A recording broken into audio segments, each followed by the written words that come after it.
Hej, rúb môj stroj, ktorý som dnes či zajtra vyrobil.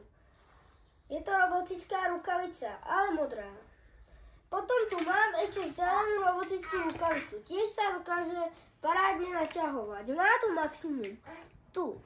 A tuto sú dve držiatka, ktoré držia ten maximum. A takto to funguje. A to je všetko. A ešte sa môžete ktoré sa vám viac páči.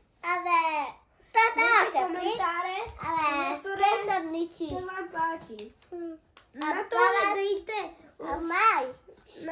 Toto znamená hviezdička. Nie, to není hviezdička. Ja viem, že to nie je hviezdička. To nic není. Ale keď dajú... Takže tamto je pišitová rukavica. Takže napíšte, čo sa vám viacej páči. Moje dve rukavice alebo Maťková pištová rukavica.